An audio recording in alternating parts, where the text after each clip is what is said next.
All right, thank you for joining us this afternoon. My name is Greg Greenley. I'm one of the coaches with King Tech 2169 out of Savage, Prior Lake, and it's just a suburb south of Minneapolis in Minnesota. I appreciate the opportunity to present to you. Keep it down, quiet. Before we get into the presentation, behind every idea there's a story. I just want to provide a little bit of a backdrop, kind of paint the picture of the evolution of the idea for the program. They promised me that it wouldn't go into sleep mode during the presentation, so if it does, the I told you so get to come out. All right. This is not me. They felt it was important to put that on there because I didn't put any words on the one slide I had on the whole presentation. They were a little concerned about that, so we have to put something on there so they put this is not Greg. In fact, it's not a picture of me. Our family involved or participated in a program called Safe Families. It's a program kind of in the Minneapolis area and some other communities around the country. And what it is, it's a program that's almost kind of like foster care, but it's not in the foster care system. And if there's, for any reason, a parent, a mom, a dad, has a situation where they need help caring for their children, they call it a Safe Families program.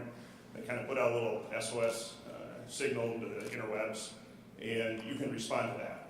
And you may have a child or family for a couple hours, a day, a night, a week, 3 years. It varies. And the reason someone may call this, maybe they're having some domestic problems, might be some financial issues, substance abuse, whatever the case may be. But it's a way to be able to, of all the problems they have in the world, they can at least take one of them away and provide a safe environment for the child while they get some of the other issues sorted out. So this is not Greg, this is Travell. And he was actually born when his mom was in prison. And she got out 3 years later. So he got into the system right away. And there was a primary care family that took care of him for about 3 years. And during that time, they had other families assist or help out. A couple reasons for that. One, the care family needed a break every now and then as well, too.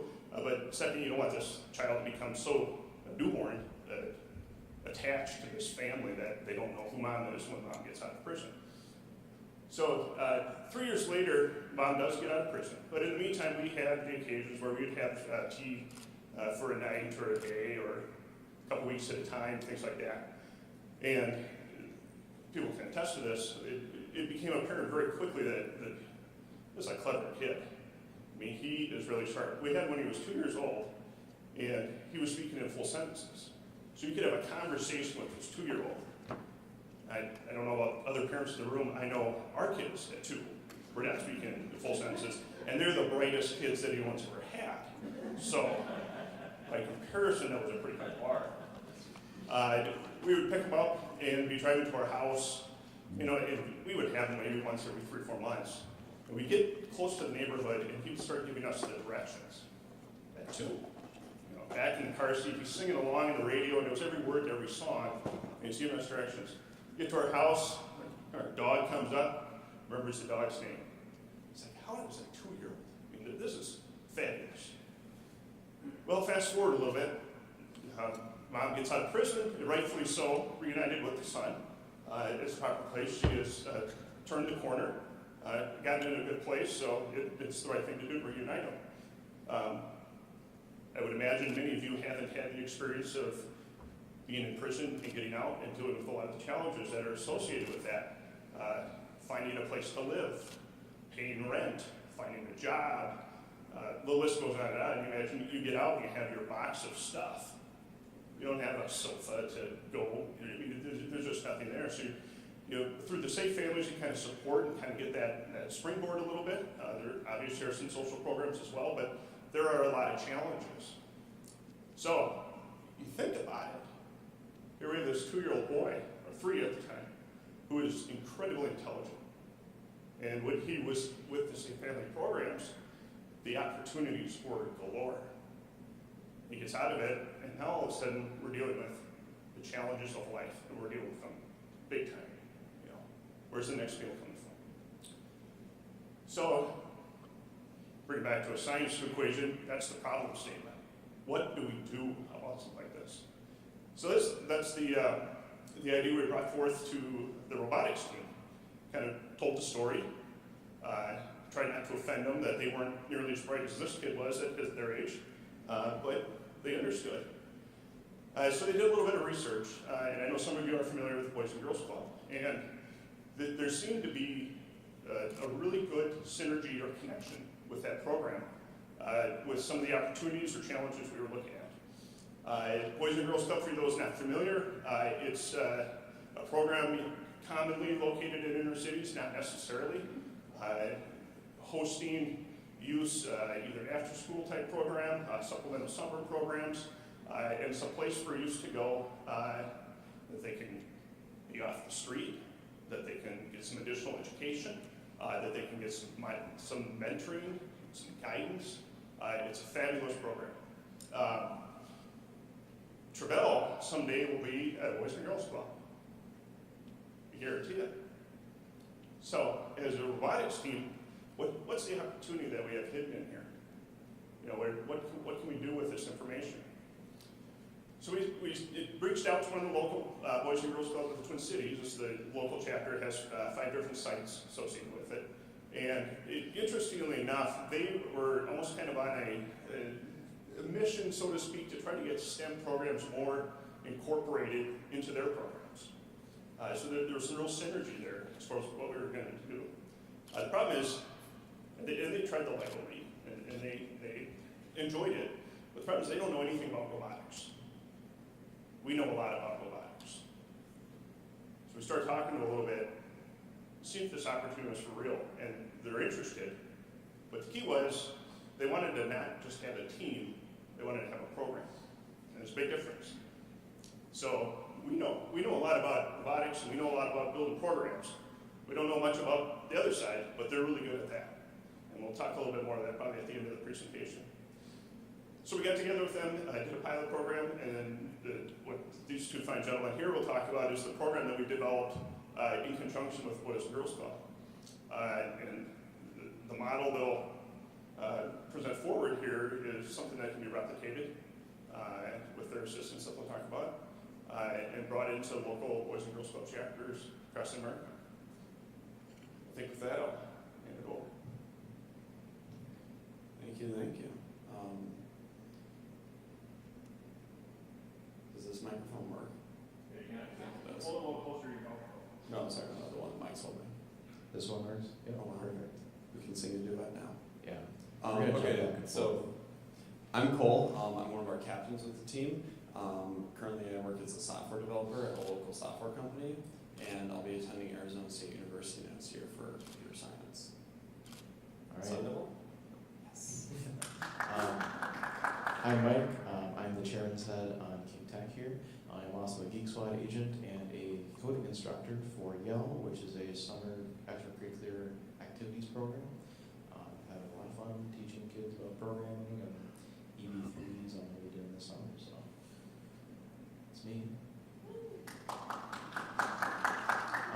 As Greg already said, the Boys and Girls Club is really a place for students to get away from whatever situation they're in, if they need it. And it's something that we saw that a lot of kids were there, and I think we can attest to this, that the numbers that are associated with the program are just astounding. These are numbers just from the Twin Cities here, and Cole will just go over them really quickly here. Yeah, in the Twin Cities alone, we have over 9,000 different participants, and 86% of those are on a free or reduced lunch program.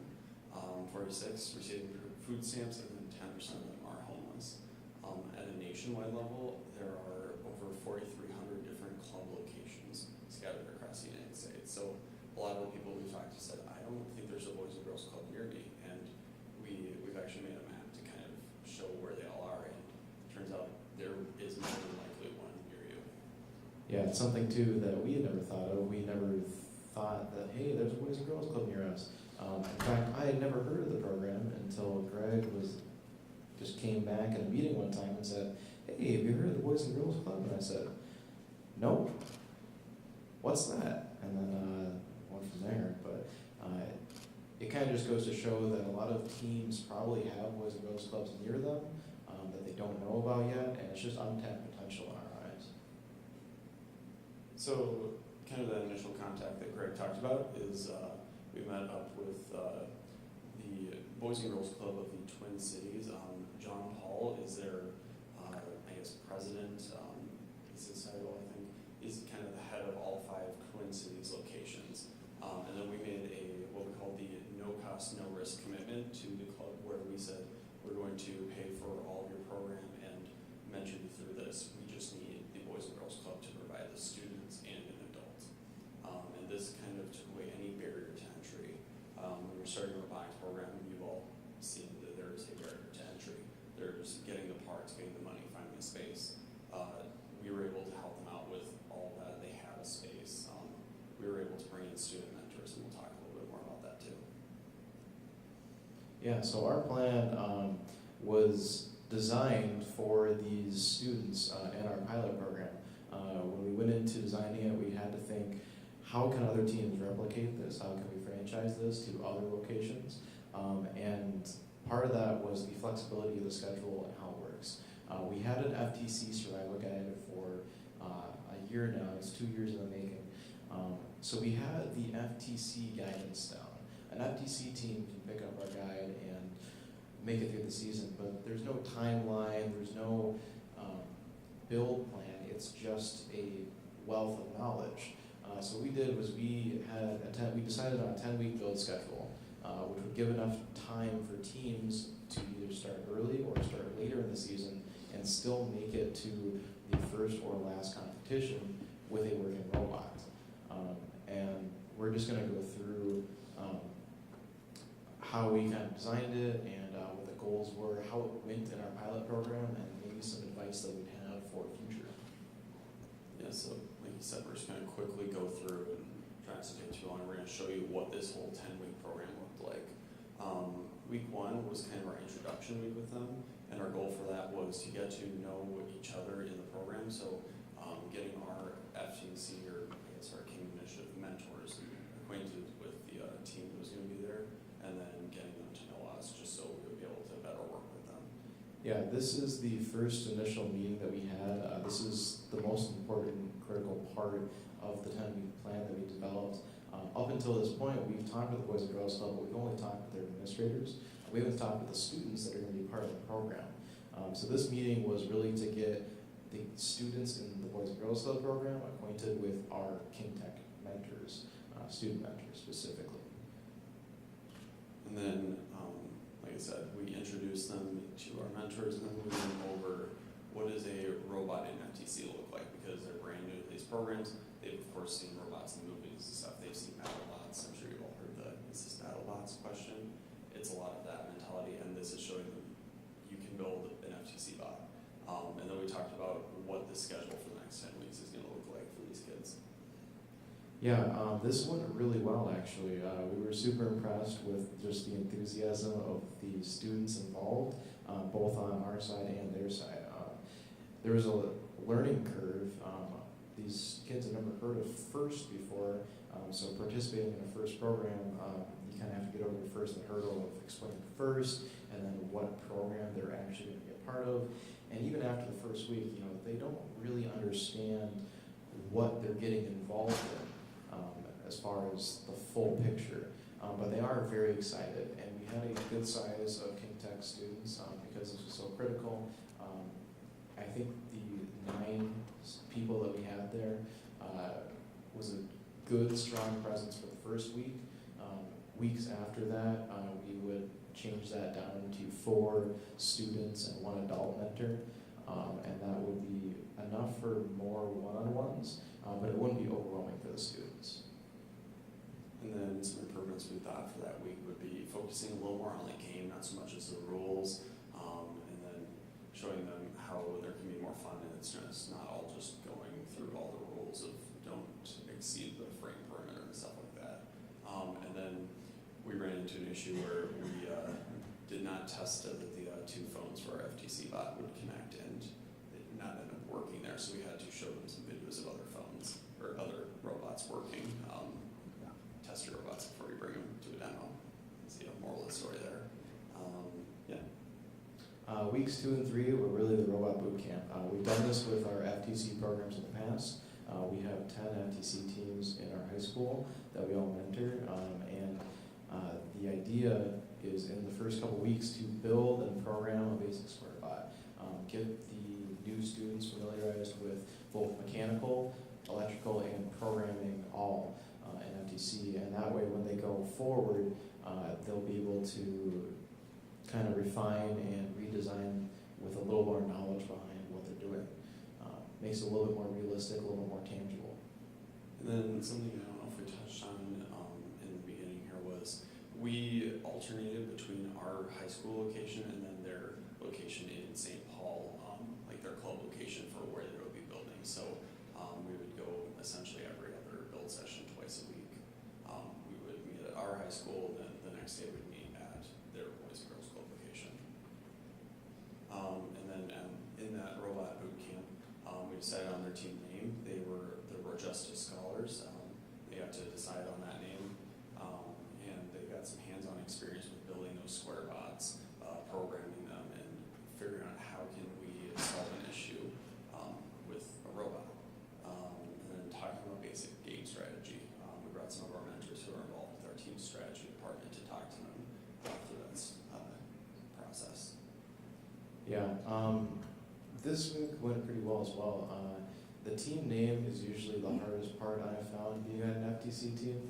I've had so many hours of meetings, yelling at my friends about getting the best FTC name or the worst FTC name. But they decided on it pretty quickly and without much bickering at all, and it was really actually fun to see. The Road Justice part is actually a play on one of their members' names, who's Justice. So Robot Justice. It was really cool to see them design. They already had their image figured out, their name, and that was really something that we thought was pretty cool, but might not be average. So in future iterations of this program, we might have to think a little bit more about how we'd actually overcome such a hurdle, just because we didn't experience it. A lot of teams will bicker about names and image, but ours they just had it right away. And then the other thing, which is the students at the Boys and Girls Club learned very quickly the basics of mechanical programming and electrical. Some improvements for that. We're planning a little more to do. With that square bot, we only brought along one FTC kit that we had for them, and they kept it at their location, and we found that only so many people can obviously work on a robot at once. So bringing, possibly if you have extra FTC kits for your team that aren't being used right away, bringing a second one for them to use. Trying to get that simple robot, the square bot done by the end of week 2, and then starting strategy, so you can start analyzing the game with them and deciding on what they would like to accomplish a little bit earlier. So kind of shortening the timeline on a couple of things, just so there's not a lot of sitting around wondering what can we do next. Week 4 was making a plan. The goal this week is to have a strategy, like a really sound strategy, and start planning on how to design the robot to achieve the goals that they wanted. So this was before we'd had the basic strategy, they kind of understood what they could do. Now we were kind of understanding the realistic strategy, how in depth we can go with it. And Cole can tell you a little bit about that. So, I'm sorry. So we just assembled those square bots, or the square bot that they built, and then we brainstormed some ideas for design. I don't know if we have a picture up there.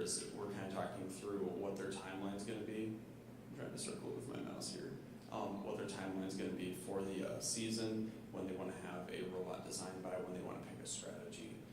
And then they started their t-shirt design, which they were able to do all on their own. We kind of guided them through where you could go online to order your t-shirts, and then we paid for those and everything, but they were able to make the design on their own and contribute to their own branding, which really helped them get invested with that. Yeah, as far as the t-shirts go, we were expecting to be a lot more hands-on with that. This is what I was kind of saying before, they kind of just took it and went with it. They basically sent us a link with the T-shirt, all designed up, mocked up, front and back. We said, wow, that's pretty good. We just changed a little bit of the sponsors on the back because they weren't sure. But we didn't even touch the front. We just ordered it for them, and they were good to go. So that was really just exciting to see them with no background on first or making T-shirts. They figured it out rather quickly. And then some improvements would be to host a more formal design meeting. We had a couple of kids that weren't able to make it, and we didn't really structure the design meeting as well as it probably could have been. Getting kids to sit down and talk to each other about how they would like to design the robot. Then planning a programming workshop is a great idea that we didn't really ever think of, but someone had mentioned it after that week that they would have liked a little more experience with the square bots and testing out different programming methods and stuff, I guess. Yeah, the big note there was assembling the robot at the end of week 4. In the first slide, we said we disassembled it at week 4. This was kind of a hurdle that we saw. The kids didn't really understand what first was or what they were participating in. They built the robot, and then once they got the square bot working, they said, all right, let's disassemble it, remake it again. This is what we want to do. We just want to be making robots all the time. And we were like, well, no. You want to keep it, and then you want to add on to it because you're going to compete with this robot. This isn't... So the disassembling at the end of the week 4, once they have their strategy, the disassembling of the robot was actually a complete accident. It was just a fun little thing that was told to us by their mentor. It was like, oh yeah, they've already started disassembling it. We're ready to go back up again. Like, what? Well, we can work with this. Weeks 5 and 6 were the prototyping kind of phase, and during that the goal was to design their manipulators for picking up the cube in this year's game, and then prototyping them. So we kind of worked on whiteboarding those designs and leading through kind of doing rudimentary style engineering drawings on a whiteboard. We took some pictures of them to save them, and then we built that new robot frame because the old one was disassembled. So you can see here we have a picture of their robot. This is the first time they were driving their actual competition robot, and that was really fun. All of a sudden, all of them like ran out of the room we were working in, and I turned my back and I looked back, and they were all gone. I said, "Where'd they go?" They said, "Oh, they're driving their robot in the hall." And I was like, "Oh, nice." And they managed to get there with very, very little help from us, so it was great. Yeah, it was something that was cool. Kind of 2020 vision after the fact. It was cool because the first robot drivetrain that they made was made with a lot of help from King Tech mentors. But the second one was almost entirely them. We might have answered a couple questions, give a couple of design advice, ideas, but they did it almost entirely by themselves this time, which really told us that we had taught them well. We hadn't just showed them and they had figured it out, like they knew what they were doing. And it went really well this week specifically. They made the drivetrain really quickly, and they had a lot of ideas for the design manipulators. And you can just imagine kids with the unlimited knowledge of imagination trying to design some way to place a cube in a crypto box. It was quite interesting, a few of the ideas. Some quick improvements we had for that were build frame, trying to kind of keep the frame together, obviously, and then planning a little more on how the mechanisms were going to be mounted after they had prototyped them. We found that when they were prototyping them, they were more focused on just creating something that would grab the cube. They didn't really think long term, how are we actually going to mount this to the robot frame? And we ended up having some stability issues with that, so we had to rework a little bit. Week 7 and 8 were reserved for programming. We decided we really wanted to leave aside a lot of time to finish and finalize the fine-tuning of the programming. And this is just a teleop even, and maybe a basic autonomous. We knew that the Java programming is going to be really tough for students who have never coded before, most likely, and this is the first time in robotics, so we decided to keep a lot of time set aside for this. And it's the first week we already started talking about the programming, so we definitely built it up to what it was going to be. They finished building our manipulator for the game in this week, and then they did a couple extra machining lessons. They were actually at our workshop for a couple of those, and they learned how to use machine or power tools that they otherwise wouldn't really have access to. They told us they'd never actually been to a machine shop before, so we have bandsaws and drill presses and everything and dremeling in our workshop. So we were like, we should teach these kids how to use these tools, and they ended up gaining those skills in the process as well. So when there was a part that they would say, oh, we want to modify this C channel a little bit, we would say, okay, let's go do it, and we would supervise and watch, but they were able to actually do it on their own, which was great. It wasn't us building the robot for them anymore. It was they're able to do it. And then we also worked on programming, like we said. Getting that teleoperated stuff can be a challenge. And then everyone had something to do, even me, holding my thumbs up in the back there. Student mentors had a lot of one-on-one time. You can see we have one of our programming mentors, Max, there teaching two of the Register Scholar students how to program in Java. We had Cole Schlotman, another one of our students, teaching electrical stuff, and we had a couple mechanical kids teaching that as well. So everyone that was mentoring kind of had something to do, which was really fun when you're working one-on-one and actually like directly mentoring a student. Some improvements for next time. We kind of ran into some scheduling issues, and this was to be expected, which is why we have the 10 weeks. Because we knew that it was probably going to take a little bit more than 10 weeks. But if you set a schedule and you at least try to stick to it, usually stay more on time than if you didn't have one at all. So the only improvement we had for week 8 was to really try and finish the mechanisms by the end of week 8. It kind of spilled into week 9 and 10 a little bit more than we would have liked. And then, sorry, I skipped that. Weeks 9 and 10, autonomous and practice, polishing that design and on the robot and doing dry practice. Again, programming, teaching these kids how to program Java and both the teleoperated and the autonomous. They've never done this before, so working with them to teach them all that stuff is going to be a process. And then driving practice.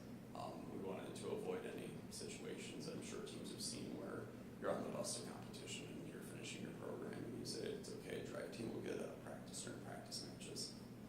We didn't want that for them, so they ended up getting an entire week or two to practice driving.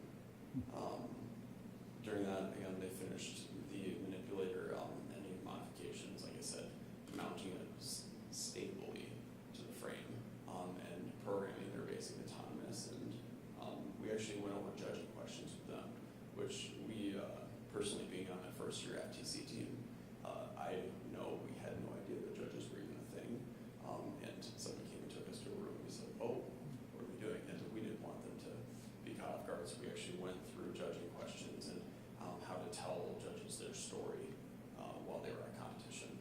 There are definitely some good pictures of me in that room glaring at some people. Yeah, it went well. But I think the big takeaway for the judges' questions especially was students really knew what they wanted to talk about, and they really grasped onto the idea of talking in a group and having specific roles or someone to talk about something, splitting up the work.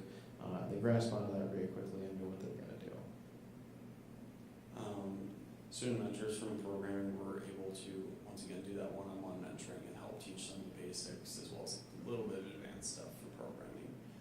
And then everyone figured out something that they were able to talk about, which was really helpful both for judges and for talking to people in the B&G club to help explain what robotics is. Each student kind of had something that they uniquely contributed to the robot, whether it was programming, the branding of the team, some did electrical. They were all able to talk about something that they had contributed to the program, and that was really, really exciting when one of the executive members from Boys and Girls Club of the Twin City came and visited the competition about an hour north of their location even, and they were able to talk to her and tell her all about what they've been doing. Yeah, just some improvements for this week. This week was supposed to be the refining week. Like I said earlier, though, that week 7, 8 finalizing design kind of spilled over to this week 9, 10. So we didn't have as much time as we would have liked to refine and test. We had some time, but just not as much time, and I think that's the biggest part. The rest of the week went really well And then competition day. The entire goal was to have fun and smile. They obviously competed. I think that goes without saying. We actually got them to inspection early. They were able to test the robot in the field, do some practice matches with other robots, which is something they were actually able to do at our high school with our FTC teams, but not in an actual competition environment per se. So everything actually went very, very smooth for their first competition, which was really reassuring to them. I think and then they had a blast. At the end of the day, the quote that we got from them, I think, was something along the lines of, "So when's the next one?" They were so excited to go to more competitions that we said, "Well, come September, we can do it again." Yeah, I think the big help there was we had a lot of the King Tech mentors who had been going week to week, spread out over these 10 weeks. Well, pretty much all of them came. So it was a rather large showing of King Tech mentors who helped them through every hour, every minute of the competition. If they had questions, they knew who to talk to, and they really enjoyed it, especially the lunch. I don't know, they really liked the lunch. Some improvements for next time. The judging was good. The judging practice was good. It just wasn't as much as we wanted them to have. So we wanted to pretty much say the best thing to do is get it done earlier in the season and continue it throughout the rest of the week. And then also to pick the drivers and coach before the competition gets underway. I know this seems like an obvious one, it just kind of slipped our mind. And it kind of created a little bit of friction, but everything went pretty all right. So future plans, where are we going to go from here? Why are we explaining this 10-week plan to you guys? We received a commitment from the Boys and Girls Club of the Twin Cities to spread FTC to all 5 club locations by the year 2019, and then FL in all 5 of those locations by the year 2022. Their president, or John Paul, the leader of all 5 organizations, was able to meet with us and told us that they were so impressed with our progress in these clubs, and they were so ecstatic to see what these kids had been able to learn and do over that 10-week build season in their competition, that they wanted to grow this. So the biggest part of this, I guess, is we're looking for teams that are able to help us create a sustainable program. For that, you obviously need the coaches, you need the students that are able to be on that team, and then you need mentors. You need students on your FRC or FTC team mentoring the Boys and Girls Club teams. And for our team, we actually had, I think, 7 students every week that were able to be dedicated mentors for these students. Yeah, the biggest thing just to touch on is sustainability. This is kind of where the sustainability of your team and the sustainability brought by the Boys and Girls Club kind of meshes together really nicely. This is what Greg was talking about, the synergy. Coaches, students, mentorship. The mentorship is provided by you. That's provided by the FRC, the FTC team, the people that know what's going on. That's mentorship of both FTC students and the adult mentors on the administrative side. And then the students and coaches can be provided by the Boys and Girls Club students or club locations. They have the student base in the student body, and they also have dedicated staff members who are almost always more than willing to be a part of this. I think every week I saw a new staff member pop in just for a little bit at least, see what's going on, and all of them said it was just crazy awesome. So if that last slide sounds like your team or something that you would like to get involved with, we've created what we're calling the franchising guide. It's built up of 4 different parts. We have a business plan kind of showing you the rundown of the business side of the King Initiative, and that talks about what the cost is, how to get all the parts for a team material-wise, and then what you would need for mentor and the coach base. Then there's an adult mentor guide and a student mentor guide. So adults and students are going to be involved with this program. Our kind of thought process is there should be no reason that anyone can't be a mentor.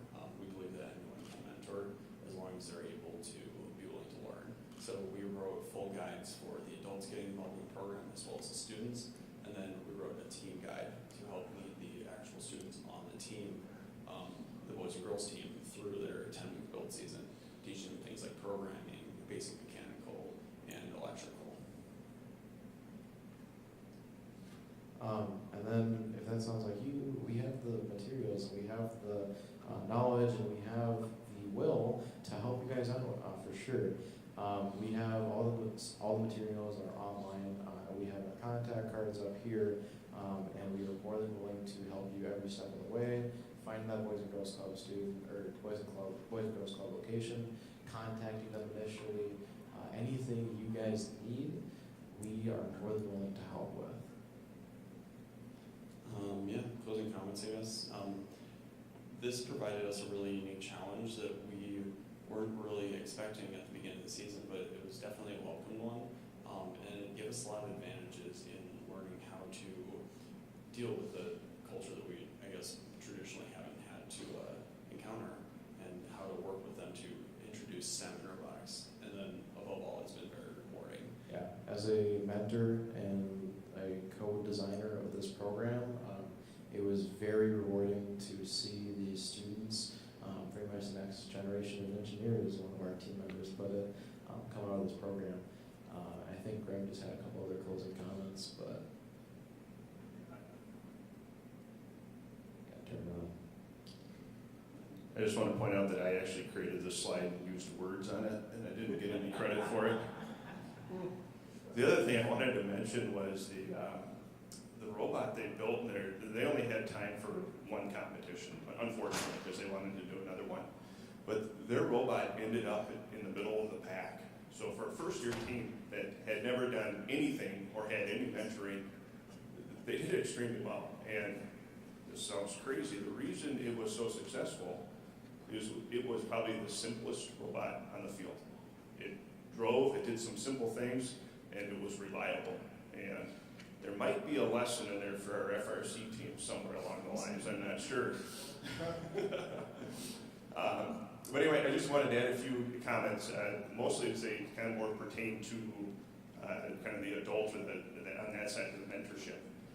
When we first approached the Boys and Girls Club, there were two concerns that they came up with. One was that there was a cost issue. If it's not something that they had budgeted for or had planned for, to spring this upon them, that was just a variable that they hadn't accounted for. And we simply said, we'll pay for it. I mean, when you have 9 FTC teams, having 10 doesn't add any cost. We aren't buying more pliers, we aren't buying any other material, we still have the workshop. So from a cost standpoint, from our position, it was a fairly minimal impact. You had the registration fees and things like that, but that was just one variable that we wanted to eliminate right away. The second thing, and this was the biggest one, is imagine the fear in their eyes. Like, I don't know a thing about robots. Well, I don't either. But here's what I told them. I said, I couldn't build any of these robots, but we've got all these students that do. So you don't have to worry about that. And you probably won't really ever have to worry about it. You just have to get the students to be the mentors to do the program. And they were blown away because we showed up with all these kids every time, and the kids are just doing everything. And that eased their mind as far as probably in their mind what was the biggest obstacle. A couple other things that at a Boys and Girls Club, and some of you that participated in it in the past, it's a little bit different environment than probably what you've had with your robotics teams. Traditionally when you go to the Boys and Girls Club in an afternoon, you may do an activity, and at the end of the day, you are done with that activity. Well, the robotics program lasts for months. So it's a new concept that you're going to be working on something 1 or 2 days a week for the next 12 weeks or 10 weeks or whatever it ends up being. So there's a little bit of a paradigm shift from the Boys and Girls Club standpoint that we have this long-term project that we're working on. But you can tell by what their presentation was. By the end of the day, they caught on. Like, okay, we're ready to the next one. We want to do the next year. They understand the long-term need of it. I think that their first day impression was on Tuesday they're going to go to some room and do robotics, and at the end of the day end up with a robot in their hands. So to get over that hurdle was a little bit. Secondly, there are some unique challenges. Just these kids potentially have some troubled past, and life gets in the way sometimes. And you just have to deal with that, and you kind of you roll with the punches a little bit more. And Tony was going to show up every day, but then some things happened with Tony, and it requires a little bit more flexibility, which probably is a good thing for all of us sometimes, just to sit back and enjoy life a little bit. So we make the schedule and try to stick to it, but on the other hand, there's a reason we're doing this. We got to keep that in mind. The final thing is, and I mentioned at the beginning, we know a lot about robots. The one thing the Boys and Girls Club is very good at is from a resource standpoint. If they have an initiative or a program, they have some very, very good grant writers that have the ability to get funding. So kind of step 2 of this with us, with Boys and Girls Club, is to work with our grant writers to start funding future teams through the years. So we're funding year 1, and then the next team that we're doing next year, we're funding that one as well. But continuing on, looking at 2, 3, 4, 5 down the road, that's working with our grant writers to get the funding for these programs to sustain themselves long term. And again, it gets back to what they are truly interested in. And it's not just build a team, it's build a program that's going to last. And then once you run this thing for a couple of years, our students aren't necessarily required to go there once a week. They are training themselves, they're mentoring themselves, it's building upon. I know, for example, the Boys and Girls Club of the Twin Cities, what they're excited about in 3 years is to have an inter-club competition. All 5 clubs get together and just compete against themselves. They're envisioning things like that. So their desire or interest is right exactly where this needs to be. The final thing I should point out is, and again, you learn all this when you kind of go through with these clubs, is the directive or programming of clubs is determined locally.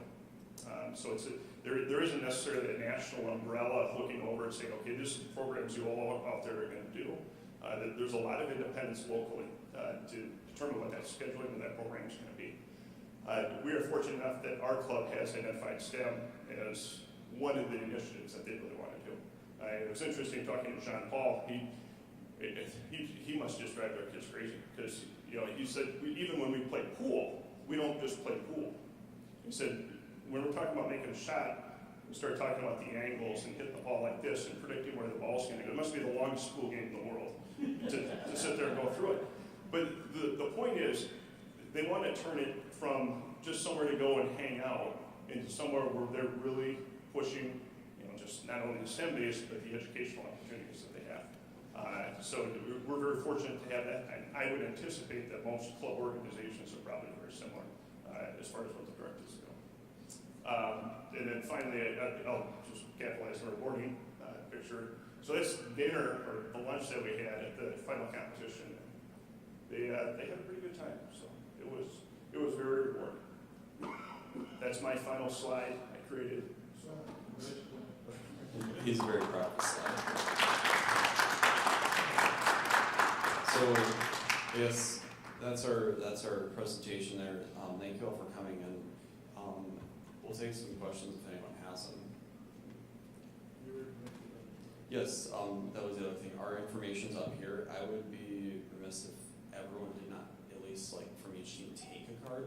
You might not think now that you want to or could possibly do something like this, but in a week you might say, I want to do this. So come up, take a card. Worst thing you do is recycle it. Please recycle it, don't throw it away. Save the environment. We have too many business cards also. So please. See, even our team is taking